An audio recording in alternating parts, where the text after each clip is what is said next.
धाकड़ खबर, बेखौफसुमा बेबाक अंदाज। धाकड़ खबर के न्यूज रूम से मैं आपके साथ हूं अकरम रईस खान। उत्तर प्रदेश में एक मुस्लिम लड़के को थाने ले जाकर इतनी बेरहमी से मारा गया कि उसकी मौत हो गई। और मौत के बाद जो एसपी का बयान सामने आया है वो कह रहे हैं कि ये आत्महत्या है। हालांकि इस पूरे प्रकरण के दौरान एसपी ने 5 पुलिस वालों को, जिसमें थानेदार है, 2 दरोगा हैं, 2 सिपाही हैं, उनको सस्पेंड कर दिया है और मामले की जांच शुरू करा दी है। लेकिन कैसे इस पूरे मामले को देखा और समझा जा सकता है, मैं आपके सामने बोलती हुई तस्वीरों की जबानी रखने जा रहा हूं। आप लोगों को याद होगा सुबह जब उत्तर प्रदेश के जंगल राज से जुड़ी हुई खबरों का ताजा बुलेटिन आज मैंने आपके सामने रखा था, तो उसमें कहा था कि इस खबर को विस्तार से भी आपके सामने रखूंगा।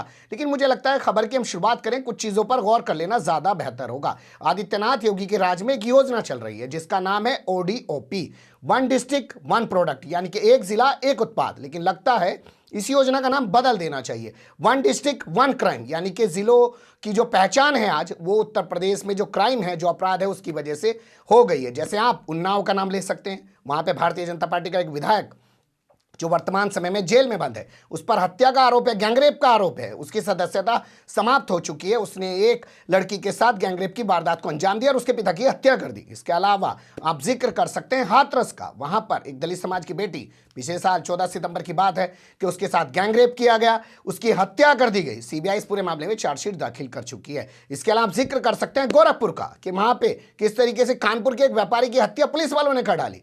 इसके अलावा आप जिक्र कर सकते हैं कानपुर का, कि यहां पर भी कई सारी वारदातों को अंजाम दिया जा चुका। आप जिक्र कर सकते हैं आगरा का, आप जिक्र कर सकते हैं सोनभद्र का। ना जाने कितनी ऐसी घटनाएं हैं। सोनभद्र वाली घटना तो आपको याद होगी ना, कि ट्रैक्टर ट्रॉली में सवार होकर वो दबंग गुंडे लोग आए और अंधाधुंध गोलियां चला दी और एक साथ 13 लोगों की हत्या कर दी। उसमें कई महिलाएं भी थी। उनका दोष क्या था कि वह आदिवासी थे और जमीन पर अपनी जो कब्जा हो रहा था उसका वो विरोध कर रहे थे। एक एक जिले की एक एक घटना है। तो उत्तर प्रदेश में ODOP जो योजना है उसका नाम बदल देना चाहिए, क्योंकि उस फहरिस्त में अब नाम जुड़ गया कासगंज का। कासगंज में एक मुस्लिम लड़के को पुलिस वाले एक आरोप में उठा के ले गए। आरोप क्या है वो पहले जान लीजिए, फिर आगे की कहानी आपको बताऊंगा। आरोप है कि ये लड़का टाइल पत्थर का मिस्त्री है। घरों में जो टाइल पत्थर लगती है उसका मिस्त्री है। किसी घर में जो गैर मुस्लिम का घर है वहां पे एक काम करता था, वहां से कोई बच्ची गायब हो गई है। पुलिस वालों को शक था कि इसने ही उस लड़की को भगाया है, बहलाया फुसलाया है। इस बाबत पुलिस वाले इसको इसके घर से लेके आ गए और बाद में परिवार के लोगों को पता चला कि इसकी मौत हो गई। पहले इसके अब्बा की जबानी पूरी कहानी सुन लीजिए, फिर आगे कुछ सवाल हैं एसपी के बयान को लेकर, वो आपके सामने रखने की कोशिश करूंगा। मैंने 8 बजे अपने बच्चे को पुलिस वालों के हवाले किया है। मैंने खुद अपने घर में से। कब? कल 8 बजे। किस मामले में पुलिस वाले आए थे? पुलिस वाले में लड़की के जो कह रहे थे कि ये शक है हमें, पुलिस अपने बच्चे को हमारे चाहिए, तो आरोप के चक्कर में तो मैं उस बच्चे को मैंने अपने हाथों से पकड़ के दिया है। बच्चे को खुद दिया, खुद अपने हाथों से। फिर क्या हुआ? बच्चे को लेने के बाद में चले आए हैं ये लोग। मैं चौकी तक आया हूँ, चौकी से मुझे फटकार के भगा दिया गया है। मुझे चौकी से फटकार के भगा दिया गया। आज क्या होता है? 24 घंटे बीत जाने के बाद, 24 घंटे के बाद में जो मालूम पड़ रही है वो मुझे फांसी लगा दी है मेरे बच्चे को। किन लोगों ने फांसी लगाई? अब ये पुलिस वालों के हवाले किया है मैंने, तो यही मुझे तो उम्मीद है कि पुलिस वालों ने ही लगाई है। क्या नाम है आपके बच्चे का? अल्ताफ। कितनी उम्र है? 21 साल। किस जगह लगाई है फांसी? किस जगह? नदरई गेट चौकी से मैंने बच्चा दिया था अपना। हाँ, तो और ये बड़े थाने में आया है बच्चा, बड़े थाने में ये घटना हुई है। सुन लिया आपने कैसे एक पिता दर्द में डूबा हुआ है, पीछे से कैसे महिलाओं की रोने पीटने की आवाजें आ रही हैं। आप देख सकते हैं वो बता रहे हैं कि मैं चौकी गया, मुझे नहीं मिलने दिया गया मेरे बेटे से, और बाद में पुलिस कह रही है कि उसने फांसी लगा ली है। और वो भी जो थाने का हवालात है उसके अंदर जो टॉयलेट है उसमें फांसी लगाई है। अब इसी में मैं आपके सामने यहाँ के एसपी जिनका नाम है रोहन प्रमोद बोत्रे, उनका बयान रखने जा रहा हूँ। गौर से सुनिएगा एक एक शब्द को। कि कोतवाली कासगंज में एक 366 आईपीसी के एक प्रकरण के संदर्भ में एक व्यक्ति जिसका नाम अल्ताफ सनम चाहत मियां है, उसको थाने में अर्ली मॉर्निंग बुलाया गया था। उसने पूछताछ के दौरान वहां पे बैठे पुलिसकर्मी से उसको वॉशरूम जाने हेतु अनुरोध ने किया था, जिसमें हवालात में बने वॉशरूम में उसको भेजा गया।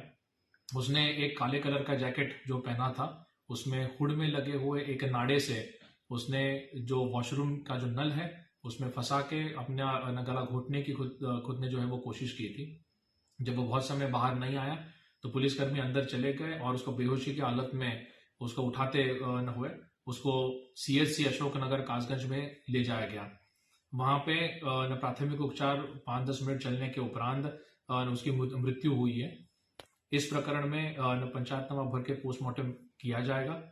साथ ही में इस प्रकरण में जो पुलिसकर्मियों की लापरवाही इसमें है उनके खिलाफ एक सस्पेंशन का आदेश मेरे द्वारा किया गया है। 5 पुलिसकर्मियों को इसमें सस्पेंड किया जाएगा। सुना आपने कि उन्होंने बताया कि जो हवालात के अंदर टॉयलेट बना हुआ है उसमें जाने के लिए उसने परमिशन ली और कहा कि वो उसमें जाना चाहता है, वो उसमें चला गया और वहां पे जाके उसने जो जैकेट पहन रखी थी उसी में कोई रस्सी डोरी पड़ी हुई थी 1-1.5 फुट की, उसी से उसने फांसी लगा के अपनी जान दे दी। अब इस कहानी को थोड़ा समझने की कोशिश करिए। देखिए, थाने की जो हालत है उत्तर प्रदेश की 2 तरीके की उसमें व्यवस्थाएं हैं। हवालात है, वहाँ हवालात के अंदर जो है टॉयलेट नहीं है, तो इसलिए क्या काम करते हैं कैदी जो अंदर बंद होते हैं, मुलजिम आरोपी, वो शोर मचाते हैं, आवाज़ लगाते हैं। तो पुलिस वाला जो ड्यूटी पे होता है, जो पहरे पे खड़ा होता है, देखा होगा ना, बंदूक सी लेके खड़ा रहता है, उसकी ड्यूटी वही होती है थाने में आने जाने वाले तमाम लोगों पे नज़र रखना। या हवालात में जो कैदी बंद हैं उनके पास कोई आ जा रहा है, उनका परिवार का शख्स कोई मिलने आ रहा है तो उससे उन्हें मिलवा देना, वो भी अंदर ही रहते हुए, बाहर निकाल के नहीं। तो वो हमेशा आवाज़ लगाते हैं, उसके बाद उनको जो टॉयलेट होता है उसमें पुलिस वाला लेके जाता है, टॉयलेट से लाके फिर उनको हवालात में बंद कर देता है। इसके अलावा कुछ जगह नई व्यवस्था बन गई है क्योंकि मानवाधिकार आयोग के कुछ नियम लागू हो गए हैं, तो टॉयलेट की जो व्यवस्था है वो हवालात के अंदर ही हो गई। हवालात को हवादार भी बनाना पड़ेगा, पहले की तरह हवालात नहीं होगी कि उसमें हवा नहीं होगी। तो जो टॉयलेट अंदर है, क्या उसमें किसी कैदी को, किसी आरोपी को जाने के लिए पुलिस वाले से परमिशन लेनी पड़ेगी क्या? आप ही अपने दिमाग से सोचिए। जिस कमरे में मैं बैठ के रिकॉर्डिंग कर रहा हूं, यहाँ टॉयलेट हो अंदर ही और इस कमरे में मुझे बंद किया गया हो, तो क्या मैं किसी से परमिशन लूंगा? बड़ा बेतुका बयान लगता है यहाँ के एसपी का, लेकिन एसपी हैं, कुछ भी बयान दे सकते हैं। दूसरा बेतुकापन इसलिए लगता है कि 1.5-2 फीट की एक रस्सी जो आप देखते होंगे जैकेट में पड़ी होती है डोरी, क्या उससे कोई आदमी इस तरीके से सुसाइड कर सकता है? और तीसरा और सबसे अहम सवाल, ये उत्तर प्रदेश है साहब, जब पता चलता है कि जो सामने वाला है उसका नाम अल्ताफ है, तो उसको मारते हुए पुलिस वाले का जो डंडा होता है ना, कभी जाइएगा एयरपोर्ट पे और आपका नाम जब पता चले कि अकरम रईस खान है, तो वो जो चेकिंग करने वाला बंदा होता है ना, उसके हाथ का दबाव अपने बैग के ऊपर महसूस कीजिएगा और बगल में कोई और खड़ा हो तो उसको महसूस कीजिएगा। आपको अंदाजा हो जाएगा लोगों के जहन कितने खराब हो चुके हैं। तो उत्तर प्रदेश पुलिस को पता चले कि धर्म विशेष की लड़की कोई ले गया और वो भी मुस्लिम समुदाय का लड़का ले गया, तो पुलिस वाले क्या कर सकते हैं, क्या नहीं कर सकते हैं? क्या ये बताने की ज़रूरत है? सीए का आंदोलन हुआ, एक दिन में 28 लोग मारे गए और ज़्यादातर लोगों को अवैध रूप से चलाई गई गोलियों से मारा गया। यानी कि पुलिस वाले बच जाएंगे, ये कह देंगे कि हमने सरकारी गोली का, बंदूक का इस्तेमाल ही नहीं किया है। लेकिन इस बाबत यहाँ के एसएसपी ने तो अपने रिकॉर्डेड बयान में नहीं बताया है कि किस किस को सस्पेंड किया गया है, लेकिन हम लोगों ने स्थानीय पत्रकारों से बात की, कुछ डिटेल्स निकाली हैं अखबार के ज़रिए। तो वीरेंद्र सिंह इंडोलिया यहाँ का जो थानेदार था उसको सस्पेंड कर दिया गया है। दरोगा जिसका नाम है हमारे पास संदेश चौहान, संदेश गौतम, उसको सस्पेंड कर दिया गया है। दूसरा दरोगा विकास कुमार, उसको भी सस्पेंड कर दिया है। दीवान जी, जिसे आप 3 फीट वाले को जानते होंगे, इसके अलावा उसको हेड कांस्टेबल भी बोला जाता है, मुख्य आरक्षी भी आप हिंदी में बोल सकते हैं उसको, उसका नाम है घनेंद्र सिंह, उसको भी सस्पेंड कर दिया गया। सिपाही है सौरभ सोलंकी, उसको भी सस्पेंड कर दिया गया है। यानी कि 1 दीवान जी, 1 सिपाही, 2 दरोगा, 1 थानेदार समेत 5 लोगों को सस्पेंड किया गया। कहा जा रहा है पोस्टमार्टम रिपोर्ट आएगी, उसके बाद कार्रवाई की जाएगी। लेकिन इस घटना को लेकर शांति नजर आ रही है विपक्ष के अंदर। हालांकि हमने जब सर्च करने की कोशिश की तो कांग्रेस के कुछ लोग जरूर सवाल उठा रहे हैं।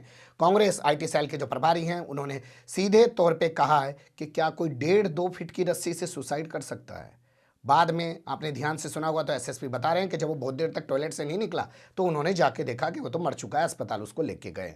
खबर यहाँ तक आ रही है, नियम के मुताबिक पोस्टमार्टम करने से पहले मृतक की पहचान, शिनाख्त उसके परिवार के लोगों से करानी चाहिए, लेकिन बताया जा रहा है कि दरवाजे बंद कर पोस्टमार्टम कराया गया है। ना ही इस पूरे मामले को लेकर कोई मेडिकल टीम बनाई गई है 3 डॉक्टरों की, ना ही कोई वीडियोग्राफी कराई गई है। शायद इसलिए क्योंकि मरने वाले का नाम आफ्ताब है, कोई मनीष गुप्ता नहीं है, जिसके चलते कोई हंगामा खड़ा हो जाएगा, 40 लाख का मुआवजा दिया जाएगा। उसकी पत्नी को केडीए में यानी कि कानपुर डेवलपमेंट अथॉरिटी के अंदर ओएसडी बना दिया जाएगा। ये आफ्ताब है, ये तो यूं ही ना जाने कितने मर जाएंगे और कुछ होता नहीं है। इस खबर पर हमें इंतजार रहेगा विपक्ष की आवाज़ कब उठेगी और मेन स्ट्रीम मीडिया जो दिल्ली में बैठा हुआ है कि वो कब इन खबरों पर अपनी रिपोर्टिंग जो क्रांतिकारी वो करता है कब दिखाएगा। आप बने रहेगा धाकड़ खबर के साथ, जो भी अपडेट आएगा उससे आपको रूबरू कराने की कोशिश करेंगे। फिलहाल कमेंट्स के रूप में आप लोग अपनी राय दे सकते हैं, खबर को लाइक कर सकते हैं, चैनल को सब्सक्राइब कर सकते हैं, ज़्यादा से ज़्यादा हमारी खबरों को शेयर कर सकते हैं। फिर ऐसे ही किसी सुलगते हुए या उलझते मुद्दे लेकर मैं आपके सामने हूँगा हाजिर। फिलहाल अभी मुझे नहीं इजाज़त।